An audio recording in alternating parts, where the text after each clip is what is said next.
Hello beautiful people, welcome or welcome back to my channel. My name is Oluchi Iman, and on this channel I talk about cake business. This is your cake business school where I teach you tips and strategies on how to grow a thriving cake business. I'm a cake artist that is based in Swindon, the United Kingdom, and if you're seeing my beautiful face for the first time, you're most welcome to my channel. And if you've always been here, thank you very much for always being here. In today's video, I just want to bring you up to speed with baking hacks, and this was inspired by a video or a post I saw on Instagram from Tabby Cakes IO's page, and I thought to draw some lessons there and also add some of the things that I know to this. So if you are looking to learn baking hacks that will make your baking life easy, smoother, then this video is for you. But you know how we do it. Get something to eat, drink, relax, and I'll be right back. Welcome back. Now, the first thing we're going to be talking about is something that I've said over and over again on this channel. So if you're not a newbie here, you definitely know this. Recently, I have tried new ways of baking my cakes. Oh, I have my book here. I have my book here just in case. Okay. So recently I've tried new ways of baking, and I have found out that a hack to getting flat topped cakes and to getting moist and well-baked cakes is to bake slow and low. Yes, you heard me right. Bake slow and low. I know that most people are used to baking at 350 or baking at 160, 350 degrees Fahrenheit or 160, 170 degrees centigrade.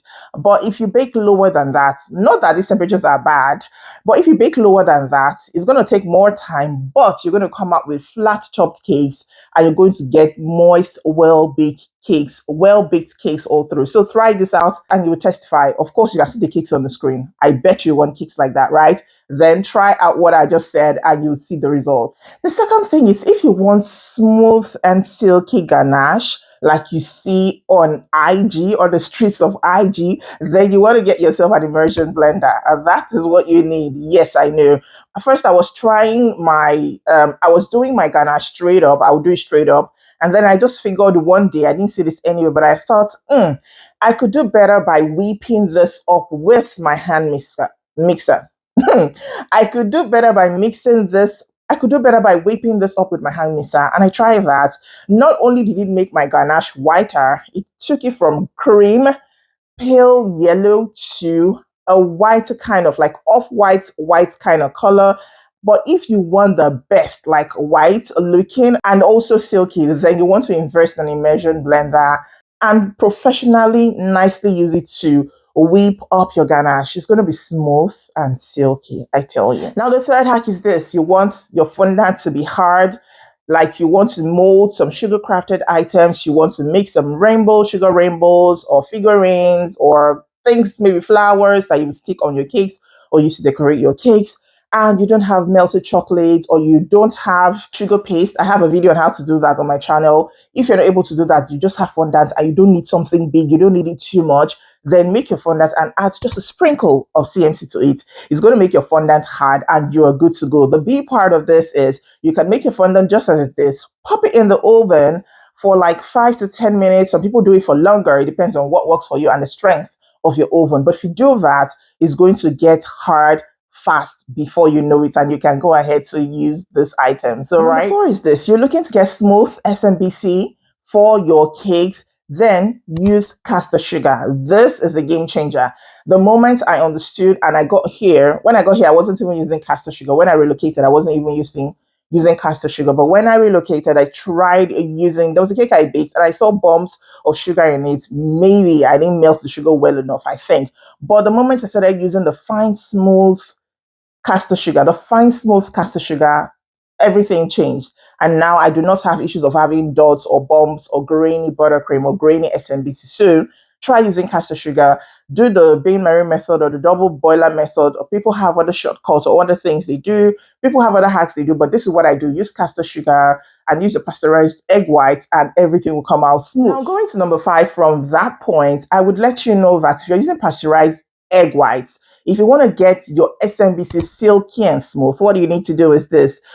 Take a little bit of your SMBC, pop it in the microwave and let it be liquidy just a little bit, not totally runny, not turned to liquid 100%. Pop it back or put it back into the main batch of your SMBC and whip it up. My goodness, you're going to have a silky SMBC like you've never seen it before. Silky, smooth, and nice. So these are some of the things that we do as bakers that are not popularly known, not or are not popularly shared, or not everybody knows about it. Probably some people are doing it, some other people do not know, and that's why I'm sharing this. So I stumbled on this. Nobody showed me or taught me, but I stumbled on this, and it worked like magic because I started using pasteurized egg whites, and I found out that it wasn't really looking smooth and silky like I wanted it to. So I said, okay, let me try this. And I did it and it worked. But it's something that people do. I'm not saying I stumbled on this or I'm the inventor or whatever, but this has worked for me and I thought to share. Now, the sixth thing, I think I've lost count.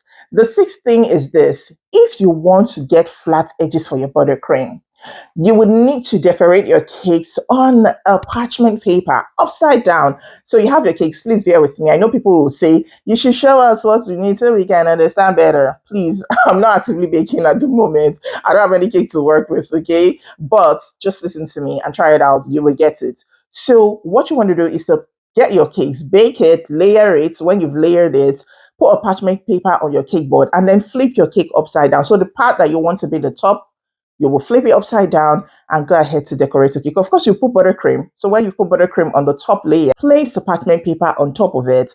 Smoothing it, place the parchment paper on top of it and then flip it, gently flip it, and then go ahead to cover or frost the body. When you're done, allow it chill for a little bit, maybe 5 minutes. Just allow it chill in the fridge and then bring it out. When you bring it out, flip it back up again and gently peel off your parchment paper. You're going to have sharp edges without a fuss. I'm telling you, I've done this before, although I don't have videos, but this is one hack that you need to know for sharp edges for your buttercream. Now, the seventh one is this, or the eighth one, I don't know at this point. Please help me. But if you want to get the same level, the same size of layers for your cakes, then please, you need to be using your scale. If you do not have a scale, for those that also don't have a scale, because I know that people have different restrictions, different limitations when it comes to this business. People are just starting out, they don't have all the equipment and everything they need. So if you do not have a scale, a digital scale, which is what I would recommend, because before I started using my digital scale, I've been practicing this for a long time. I was using my manual scale, the analog type, the blue type. So if you do not have that one, then so either you have your digital scale or you use the analog one. If you do not have that, get a measuring cup, say your 1 cup, and put the same quantity into all the pans. So if you're using 4 cups of batter for 1 pan, make sure that you're putting 4 cups of batter in the next pan and in the next one, and bake it, tap it, and then bake it so that it's leveled.